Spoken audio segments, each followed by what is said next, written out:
ओम शांति। आज 16 जून 2020 की प्रातः मुरली। ओम शांति। बाप दादा मधुबन।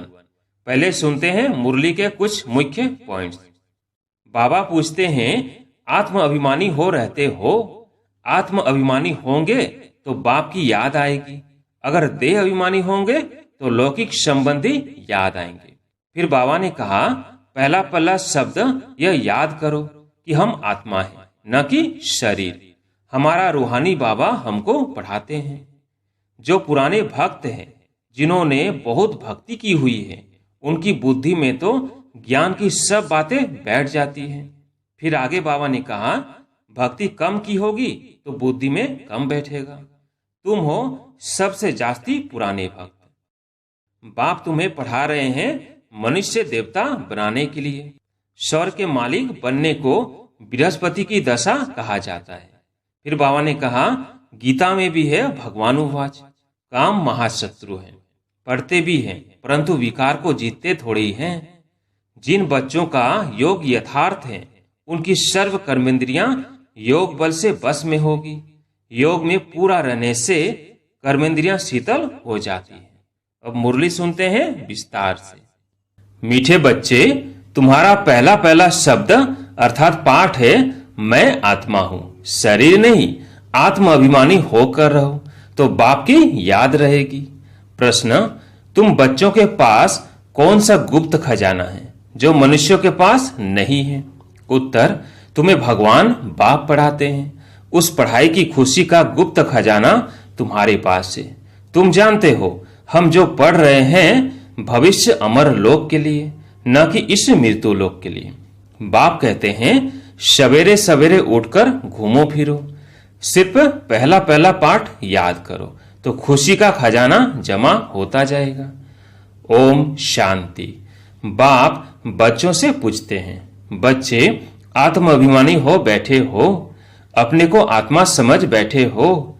हम आत्माओं को परमात्मा बाप पढ़ा रहे हैं। बच्चों को यह स्मृति आई है, हम देह नहीं आत्मा हैं। बच्चों को देही अभिमानी बनाने लिए ही मेहनत करनी पड़ती है। बच्चे आत्म अभिमानी रह नहीं सकते, घड़ी घड़ी देह अभिमान में आ जाते हैं। इसलिए बाबा पूछते हैं, आत्म अभिमानी हो रहते हो? आत्म अभिमानी होंगे तो बाप की याद आएगी। अगर देह अभिमानी होंगे तो लौकिक संबंधी याद आएंगे। पहले पहले यह शब्द याद रखना पड़े, हम आत्मा हैं। मुझ आत्मा में ही 84 जन्मों का पाठ भरा हुआ है। यह पक्का करना है, हम आत्मा हैं। आधा कल्प तुम देह अभिमानी हो रहे हो। अभी सिर्फ संगम युग पर ही बच्चों को आत्म अभिमानी बनाया जाता है।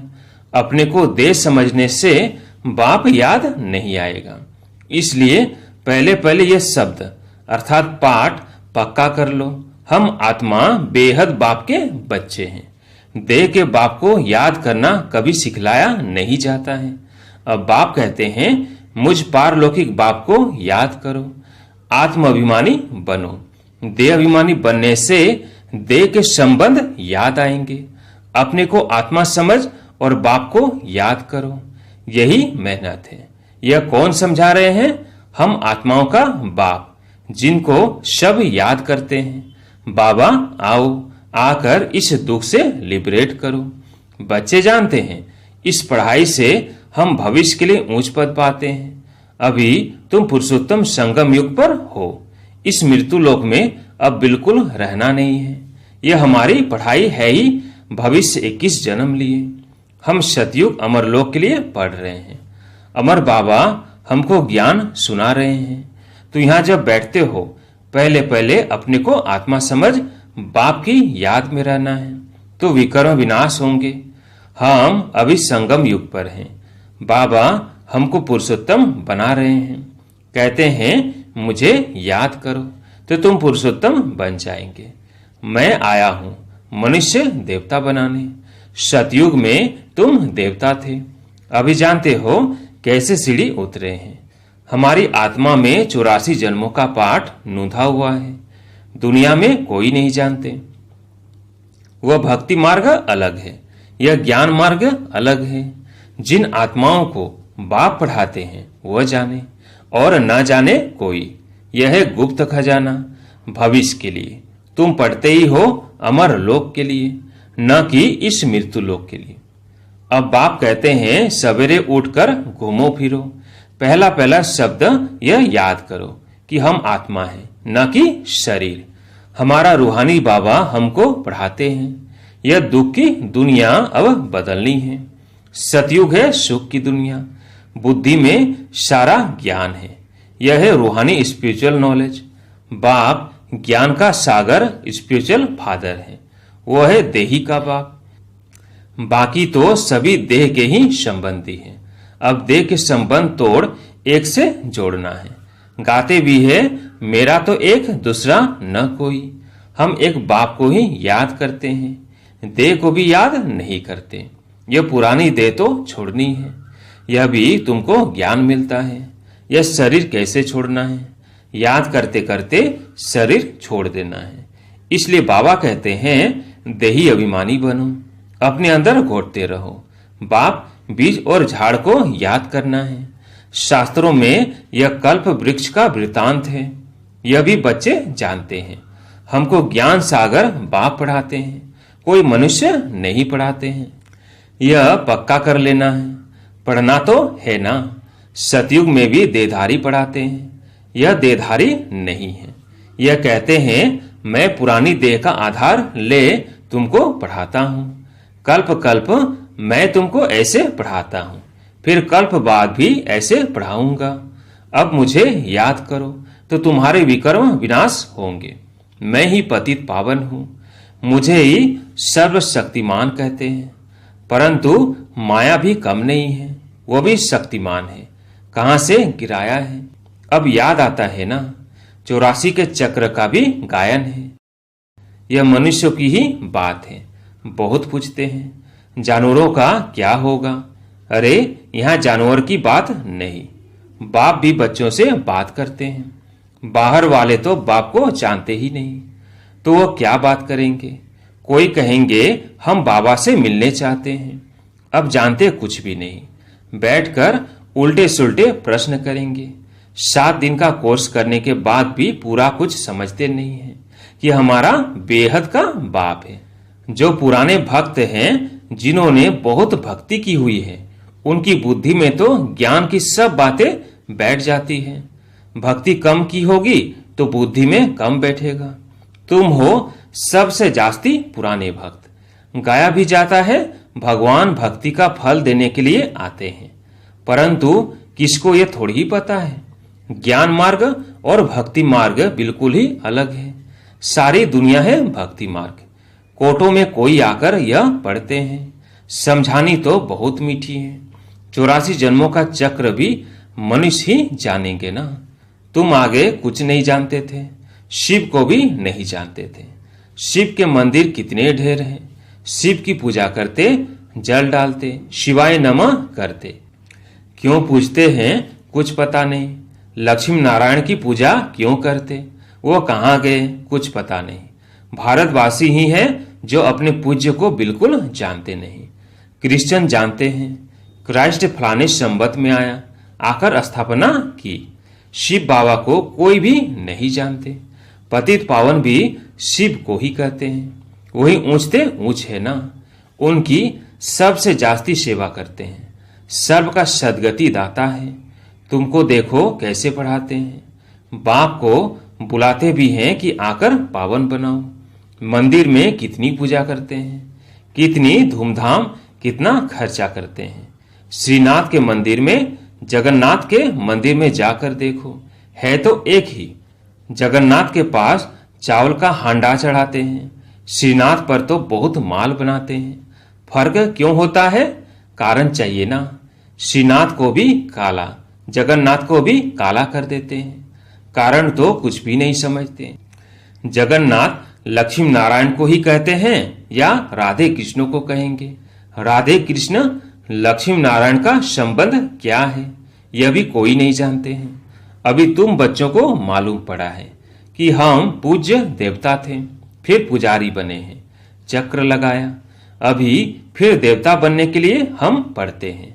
यह कोई मनुष्य नहीं पढ़ाते हैं। भगवानुवाच है, ज्ञान सागर भी भगवान को कहा जाता है। यहाँ तो भक्ति के सागर बहुत हैं, जो पतित पावन ज्ञान सागर बाप को याद करते हैं। तुम पतित बने फिर पावन जरूर बनना है। यह है ही पतित दुनिया, यह स्वर्ग नहीं है। वैकुंठ कहाँ है यह किसको पता नहीं है। कहते हैं वैकुंठ गया, तो फिर नरक का भोजन आदि तुम उनको क्यों खिलाते। सतयुग में तो बहुत ही फल फूल आदि होते हैं। यहाँ क्या है, यह है नरक। अभी तुम जानते हो बाबा द्वारा हम स्वर्गवासी बनने का पुरुषार्थ कर रहे हैं। पति से पावन बनना है। बाप ने युक्ति तो बताई है, कल्प कल्प बाप भी युक्ति बतलाते हैं। मुझे याद करो तो विकर्म विनाश होंगे। अभी तुम जानते हो हम पुरुषोत्तम संगम युग पर हैं। तुम ही कहते हो बाबा हम 5000 वर्ष पहले यह बने थे। तुम ही जानते हो कल्प कल्प यह अमर कथा बाबा से सुनते हैं। शिव बाबा ही अमरनाथ हैं। बाकी ऐसे नहीं कि पार्वती को बैठ कथा सुनाते हैं। वह है भक्ति। ज्ञान और भक्ति को तुमने समझा है। ब्राह्मणों का दिन और फिर ब्राह्मणों की रात। बाप समझाते हैं तुम ब्राह्मण हो ना। आदि देव भी ब्राह्मण ही था, देवता नहीं कहेंगे। आदि देव के पास भी जाते हैं। देवियों के भी कितने नाम हैं। तुमने सर्विस की है तब तुम्हारा गायन है। भारत जो वाइसलेस था वो फिर विशेष बन जाता है। अभी रावण राज्य है ना। संगम युग पर तुम बच्चे अभी पुरुषोत्तम बनते हो। तुम्हारे पर बृहस्पति की दशा अविनाशी बैठती है, तब तुम अमरपुरी के मालिक बन जाते हो। बाप तुम्हें पढ़ा रहे हैं मनुष्य देवता बनाने के लिए। स्वर्ग के मालिक बनने को बृहस्पति की दशा कहा जाता है। तुम स्वर्ग अमरपुरी में तो जरूर जाएंगे। बाकी पढ़ाई में दशाएं नीचे ऊपर होती रहती है, याद ही भूल जाती है। बाप ने कहा है मुझे याद करो। गीता में भी है भगवानुवाच, काम महाशत्रु है। पढ़ते भी हैं परंतु विकार को जीतते थोड़ी हैं। भगवान ने कब कहा, 5000 वर्ष हुआ। अब फिर भगवान कहते हैं काम महाशत्रु है, इन पर जीत पानी है। यह आदि मध्य अंत दुख देने वाला है। मुख्य है काम की बात, इस पर ही पतित कहा जाता है। अभी पता पड़ा है यह चक्र फिरता है। हम पतित बनते हैं, फिर बाप आकर पावन बनाते हैं। ड्रामा अनुसार बाबा बार बार कहते हैं पहले पहले अलग की बात याद करो। श्रीमत पर चलने से ही तुम श्रेष्ठ बनेंगे। यह भी तुम समझते हो। हम पहले श्रेष्ठ थे फिर भ्रष्ट बने, अब फिर श्रेष्ठ बनने का पुरुषार्थ कर रहे हैं। दैवी गुण धारण करना है, किसको भी दुख नहीं देना है, सबको रास्ता बताते जाओ। बाप कहते हैं मुझे याद करो तो पाप कट जाए। पतित पावन तुम मुझे ही कहते हो ना। यह कोई को पता नहीं कि पतित पावन कैसे आकर पावन बनाते हैं। कल्प पहले भी बाप ने कहा था मामेकम याद करो। यह योग अग्नि है जिससे पाप दग्ध होते हैं। खाद निकलने से आत्मा पवित्र बन जाती है। खाद सोने में ही डालते हैं, फिर जेवर भी ऐसा बनता है। अभी तुम बच्चों को बाप ने समझाया है आत्मा में कैसे खाद पड़ी है, उनको निकालना है। बाप का भी ड्रामा में पार्ट है जो तुम बच्चों को आकर देही अभिमानी बनाते हैं। पवित्र भी बनना है। तुम जानते हो सतयुग में हम वैष्णव थे, पवित्र गृहस्थ आश्रम था। अभी हम पवित्र बन और विष्णुपुरी के मालिक बनते हैं। तुम डबल वैष्णव बनते हो। सच्चे सच्चे वैष्णव तुम हो। वो है विकारी वैष्णव धर्म के, तुम हो निर्विकारी वैष्णव धर्म के। अभी एक तो बाप को याद करते हो और नॉलेज जो बाप में है वो तुम धारण करते हो। तुम राजाओं का राजा बनते हो। वो राजाएं बनते हैं अल्पकाल, एक जन्म के लिए। तुम्हारी राजाई है 21 पीढ़ी अर्थात फुल एज पास करते हो। वहां कब अकाले मृत्यु नहीं होगा। तुम काल पर जीत पाते हो।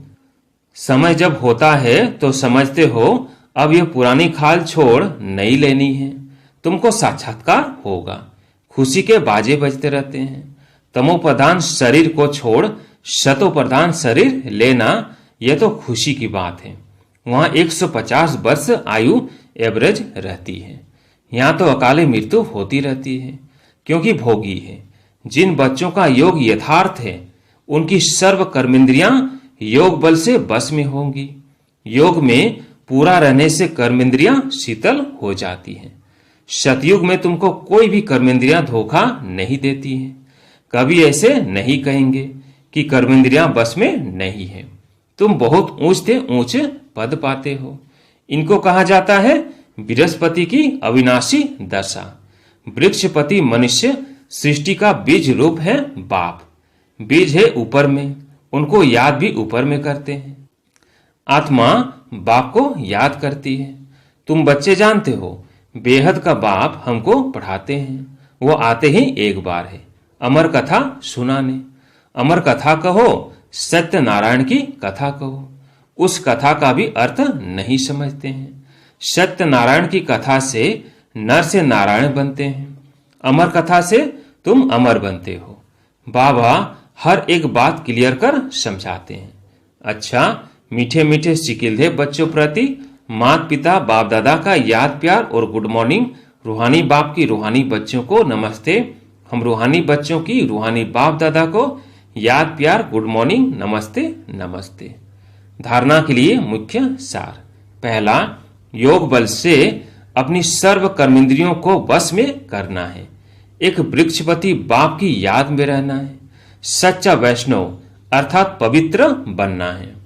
दूसरा, सवेरे उठकर पहला पाठ पक्का करना है कि मैं आत्मा हूं, शरीर नहीं।